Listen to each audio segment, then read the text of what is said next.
আমি তারাবি পড়া যখন বাহির হই আমার মহল্লায়, কসম খোদার একদিনও আমার মনে হয় না যে রমজান। কেন আমাদের খিলগাঁও এলাকাটা সারা বাংলা ঢাকা শহরের ভিতরে খাওয়ার জায়গা না। হ্যাঁ, আগে বেলি রুট ছিল, এখন সবচেয়ে বেশি কোথায়? খিলগাঁয়। মনে হয় না যে রমজান রহমতের মাস। তখন ভিতর থেকে মনে চায়, জীবনে আমার অনেকবার মনে চাইছে, এখনো মনে চায়, আমার জীবনে, সফরের জীবনে, ভ্রমণের জীবনে, দাওয়াত ও তাবলীগের মেহনতের কারণে আমি দুনিয়ায় যতটুক জায়গায় গেছি, বহুত জায়গায় আমার মনে চাইছে যে আমি সহ জমিনটা ধসা যায়, আমারও বাঁচার দরকার নেই। পরিস্থিতি দেখে এরকম মনে হয়, বহুতবার মনে হয়েছে। এখনো ডেলি রাত্রে যখন বাহির হই তারাবি পড়া, তখনও মন চায় আল্লাহ আমি সহ হয়ে যাক কিছু একটা, আমার ফ্যামিলি সহ হয়ে যায়। এই দৃশ্য তো আর চোখে দেখা যায় না। রমজান মাস এরকম বরকতের মাস, রহমতের মাস, আর এই মুসলমানের এই অবস্থা। এই উম্মত বুঝলো না রমজান কি জিনিস, এই উম্মত বুঝলো না রহমতের পর্ব কি জিনিস, এই উম্মত বুঝলো না রাত্রে তারাবি কি জিনিস, এই উম্মত বুঝলো না কোরআন শোনা কি জিনিস, রাত্রে জায়গা কাটানো কি জিনিস, এই উম্মত বুঝলো না। যদি বসতো, হয় তাহলে ধনীরা ভুক দিয়া দিত গরিবদেরকে, ধনীরা হ্যাঁ ভুক দিয়া দিত। কালকে আসরের পর আমার এক জায়গায় বয়ান ছিল, যদিও কথাটা বলা ঠিক না, তো আমি জিজ্ঞাসা করতেছিলাম যে রমজানে উমরা করছেন কে কে? তো একজন খুব গৌরব ভরে বলতেছিল আমি করছি, আর দেখছি আরবরা কেমন খাওয়ায়, ওদের দস্তরখানে বয়া খাইছি। কিন্তু আমি ভাবতেছিলাম আফসোস, ওরা দস্তরখান লাগাইলো, তুমি যদি একটা লাগাইতা তাইলে না নিজেকে বুঝাইতাম। ওকেও তো আল্লাহ মাল দিছে, তোমাকেও তো আল্লাহ মাল দিছে, ওকে খাওয়াই না কয়জন দিছে না না দিছে জানি না, কিন্তু তোমাকে খাওয়াই না কয়জন দিছে এটা তো আমি জানি।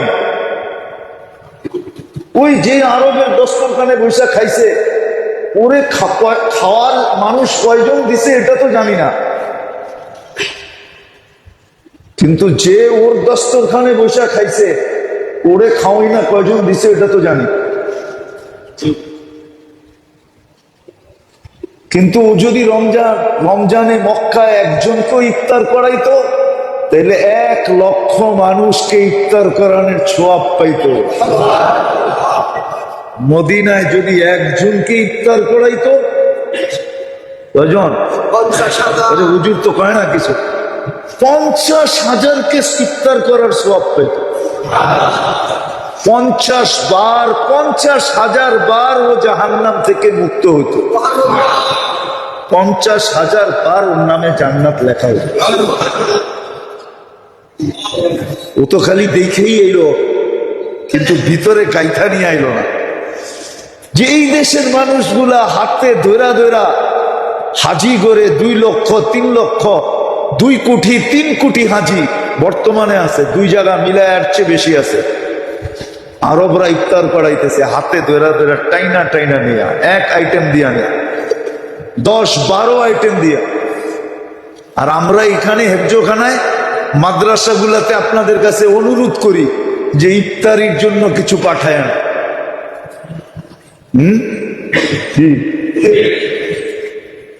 আমরা তো হাত পাতি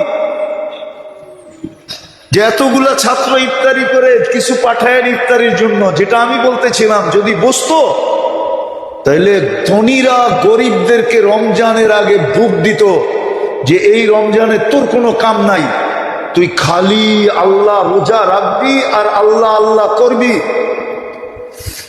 2 জন 5 জন কমসে কম একজন করে বুক দিত, তোর পুরা খরচা আমি উঠাবো, তুই আল্লাহ আল্লাহ করবি। আমার দৌড়ে যদিও আমি দৌড় দিয়া পৌঁছতে না পারি, হইতে পারে তোর দৌড়ে আমি পৌঁছা যাব। আর এটা তো হাদিসে গ্যারান্টি ছিল, হাদিসে গ্যারান্টি ছিল। একটা উদাহরণ দিলে বুঝে আসবে। এখন তো আর কামলা নাই, আগে তো কামলা নিত। কামলা চিনেন? চিনেন কামলা? ক্ষেত লাগাইতে কামলা নিত। কামলা কোন দেশে কামলা বলে, কোন দেশে বদিলা বলে। আরে বোঝেন? কি জাগানোর জন্য? ফসল লাগানোর জন্য, ক্ষেত লাগানোর জন্য। ও সারাদিন লাগায়া বিকালে হাত পাতে না? পাতে না? বিকালে কি কয়? আমার মজদুরি দে, ঠিক না? প্রথমে কয় দেন, পরে একটু ঘুরাইলে কয় দে, ঠিক না? হ্যাঁ, কি কয়? আপনি যদি বলেন ক্ষেত মাত্র লাগাইনি, ফসল কবে হবে, হয়ালো কাইটালই তারপরে দিব, কি চলবো? হ্যাঁ, ঠিক এরকমই। আমি দৌড়ে বসতে পারি আর না পারি, আমি যাকে ঠিক করলাম এই রমজানে পুরা তোর দায় দায়িত্ব আমার, তোর খরচা আমি বহন করব। ওর দৌড়ে আপনি পচবেনই পচবেন, ওরটা কবুল।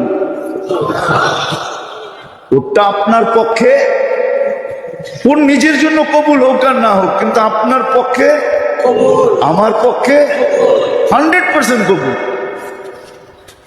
উচিত তো ছিল ধনীদের, প্রত্যেক মহল্লার বিত্তশালীদের দরকার ছিল। আমার মহল্লায় কয়জন গরিব আছে, কয়জন রিক্সাওয়ালা আছে, কয়জন দিন মজদুর আছে, কয়জন অটোওয়ালা আছে, সব লিস্টি করে আপোষে ভাগ করে নেওয়া দরকার ছিল। একজন পাড়ায় একজনই নেওয়া দরকার ছিল। যে একজন কি নিল, যে তোরা রমজানে খাটিস না, তোদের রমজানে খাটার প্রয়োজন নাই, উচিত ছিল এটা। কিন্তু আমার সমাজে সবই তো উল্টা, পুরা গঙ্গাই তো উল্টা চলে, ঠিক না? এই জন্য যে লেখছে বড় সুন্দর লেখছে। কি লেখছে বলবো? আল্লাহ রমজান কয় ভাগে ভাগ করছে? বাংলাদেশিরও রমজান 3 ভাগে ভাগ করছে। প্রথম 10 দিন হলো নিত্য প্রয়োজনীয় জিনিস যারা বেচা কিনা করে ওদের জন্য। ওরা প্রথম 10 দিন খুব মুনাফা কামায়, কি সিন্ডিকেট করে কামায়, ঠিক না? 1 টাকারটা 100 টাকা বানায় কামায়, ঠিক না? প্রথম 10 দিন হলো, আমি লেখি নাই, মিডিয়ায় দেখবেন একজনে লিখছে, আমি কিন্তু লেখি নাই। আমার দোষ আমার উপরে চাপায়া দিয়েন না, কেননা যে লেখছে ও যদি হোমরা চোমরা হয় তাহলে তো ওরে কিছু কইতে পারবো না, ধরবো আমার মতো মলবিরা। ঠিক আছে না? আপনি কইলেন কি লেখা, ঠিক না? ওই পুরান কাহিনী মনে হচ্ছে, ঠিক না? হ্যাঁ, তো এক মুসল্লির মেয়ে বলে ভাইয়া গেছে গা, তো পুরা মহল্লা বলতেছে। ইমাম সাহেব জিজ্ঞেস করছে কি শুনলাম খবর, ঠিক না? তো মুসল্লি কইতেছে সবাই বলে বলুক, আপনি বলেন কেন? হ্যাঁ, ওটা আবার নোয়াখালীয়া ভাষায় কইছে আর কি, ঠিক না? তো আমাদের তো দোষ, কেন ওরে তো কিছু বলতে পারবে না, যেটা লেখছে বলছে। হইতে পারে আমাকে মতো মোল্লারে ধরতে পারে, ঠিক না? যে বলে বলো, তুমি বললা কি লেখা, 5 টাকার মোল্লা 10 টাকার কথা, ঠিক না? কি বলেন? হ্যাঁ, আমার সমাজ তো এটাই। তাহলে সমাজের সবচেয়ে আল্লাহর কাছে সবার সবচেয়ে সবার আল্লাহর কাছে যাদের সবচেয়ে বড় ভ্যালু, কোরআন হাদিসে সবচেয়ে বড় যাদের ভ্যালু, আমাদের সমাজে ওরা সবচেয়ে বেশি কম দাম। হ্যাঁ, কি বলেন? বললে তো আবার কমিটিও চেতে যাবে, বলে ফেলবো না, চেতে যাবে। হতে পারে আমার চাকরি নাও থাকতে পারে। আমি তো বলি, যেই কমিটিরা এসা মসজিদের ভিতরে ইমাম মুয়াজ্জিন খাদেমের উপরে ভাব দেখায়, আবার ইমামের পিছে ইক্তেদা করে, ওর ইক্তেদা হয় না, ওর ইক্তেদা হয় না। ও তো ইমামরে নেতাই মানে না। যদি নেতা মানতো তাহলে নেতার সামনে তো বিলাইয়া বয়া থাকে, ইমামের সামনে তো বাবলয়ে বয়া থাকে। নেতায় তো ওরে কানে ধরে চালায়, আর ও তো ইমামরে কানে ধরে বুড়ায়। তাহলে ওর নামাজ হয়তো হয় কি করে? হয় নামাজ? আমার সমাজের নামাজই তো হয় না, খালি কমিটি কি সমাজের প্রত্যেক ব্যক্তি তো ইমামের লোকে ভাব লয়। ইমামরে পাট পাতার দাম আছে, ইমামের দাম নাই। ইমাম তো দায়িত্ব কাঁধে নিয়ে ফাইসা গেছে, আপনার কাছ থেকে না, আল্লাহর কাছ থেকে। আমরা ফাইসা গেছি এক জায়গায়, নাইলে আমাদের ভাষা ছিল না। আমরাও আপনাদের মতো অটো চালাইতাম, আমরাও আপনাদের মতো কিছু টুকটাক করে জীবন চালায় নিতাম।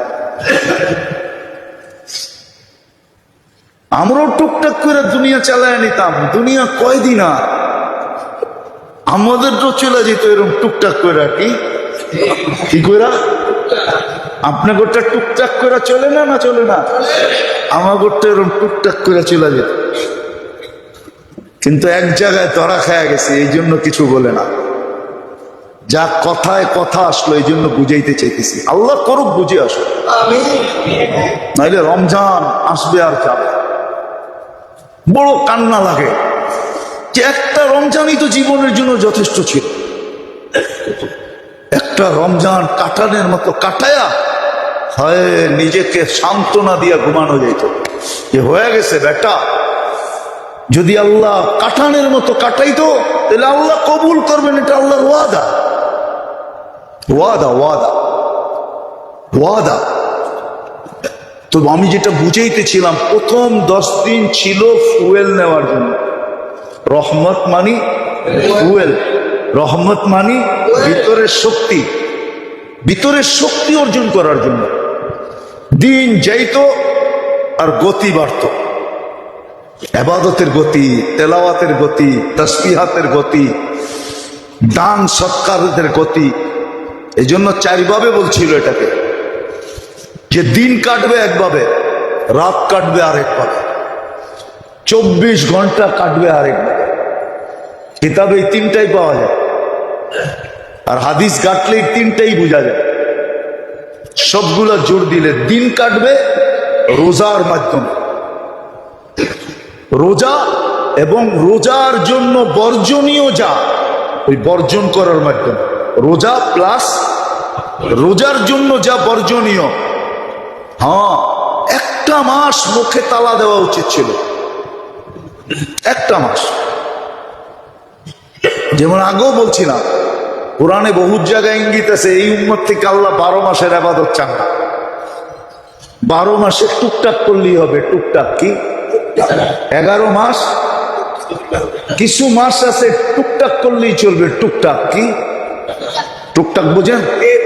5 ওয়াক্ত নামাজ পড়লেন, হয়ে গেল 5 ওয়াক্ত। 24 ঘন্টা ইবাদত হয়ে গেল। 24 ঘন্টা ইবাদত, গুনাহ খাতা মাফ হয়ে গেল। আসসালাতু ইলা সালাহ কাফারা। তারপরে কোরআন আইসা বলছে 4 মাস গুনাহ করিস না। ফালা তাযলিমু ফীহিন্না আনফুসাকুম ইন্না ইদ্দাতাশ শুহুর ইনদাল্লাহি 12 শাহরান ফি কিতাবিল্লাহ। তারপরে বলছে এই 4 মাস গুনাহ করিস না। তারপরে আইসা বলছে 1 মাস শুধু, রমজান।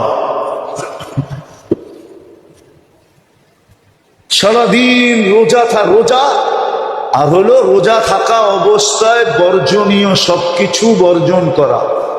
এটা চলবে সারা দিনের যুদ্ধ। কি? বর্জনীয় সব ছাড়বে আর রোজা থাকবে। বাংলাদেশে তো মনে হয় না 50% মানুষ রোজা রাখে। রাখে? আপনাদের ধারণা কি? হ্যাঁ,